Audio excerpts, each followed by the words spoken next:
শুধু তাই নয়, আমি আল্লাহ পাক রব্বুল আলামিন জমিনের বুকে যে বিশাল বড় বড় পাহাড়, হিমালয় পাহাড়, গারো পাহাড়, কিউক্রাডম পাহাড়, তাজিংডং পাহাড়, জাবাল রহমত, এরকম অসংখ্য অসংখ্য পাহাড় আমি আল্লাহ জমিনের বুকে সৃষ্টি করেছি। কেমন করে জমিনের বুকে পাহাড়গুলোকে সৃষ্টি করেছি?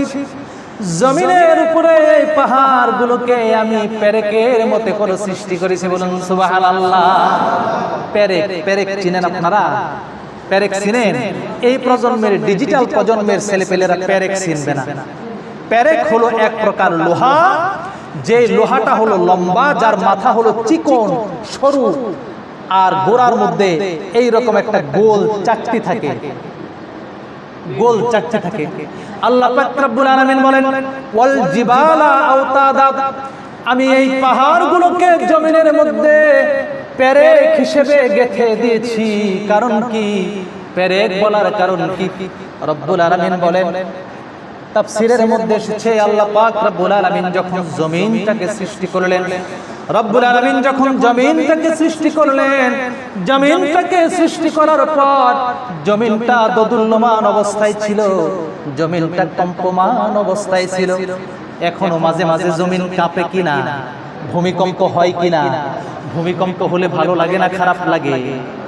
8-10 মাত্রার রিক্টার স্কেলে 8 থেকে 10 মাত্রার ভূমিকম্প যদি জমিনের মধ্যে হয়, ওই এলাকার বিল্ডিং গুলো সমানে ভেঙে চলে যায়, ঠিক কিনা? ভেঙে চুরমার হয়ে যায়, ধ্বংস হয়ে যায়। আল্লাহ পাক রব্বুল আলামিন যখন জমিনটাকে বানালেন, জমিনটাকে বানানোর পর এই জমিনটা কাঁপতেছিল, কম্পমান ছিল। আল্লাহ রাব্বুল আলামিন বলেন, ওয়াল জিবালা আওতাদা, আমি পাহাড়গুলোকে জমিনের মধ্যে পেরেক হিসেবে গেড়ে দিয়েছি। আমার বন্ধুগণ, পূর্বেকার জামানায় যখন গাছের কাঠ দিয়ে বড় বড় আসবাবপত্র নির্মাণ করা হতো, বড় বড় জাহাজ নির্মাণ করা হতো, জাহাজের একটা কাঠ আর একটা কাঠের সাথে জোড়া লাগানোর জন্য 5 ইঞ্চি 6 ইঞ্চি লোহার পেরেকগুলো লোহার হাতুড়ি দিয়ে পিটিয়ে কাঠের ভিতরে ঢুকিয়ে দেওয়া হতো, ঠিক কিনা? কথা বুঝতেছেন না? কাঠের ভিতরে 5-6 ইঞ্চি লোহার পেরেকটা ঢুকিয়ে দেওয়া হতো। ওই পেরেকটা কাঠের ভিতরে ঢুকে যাওয়ার পর শুধুমাত্র তার মাথায় সামান্য যে গোল চাকতিটা থাকে, এই চাকতিটা বাইরে থেকে দেখা যায়, ঠিক কিনা?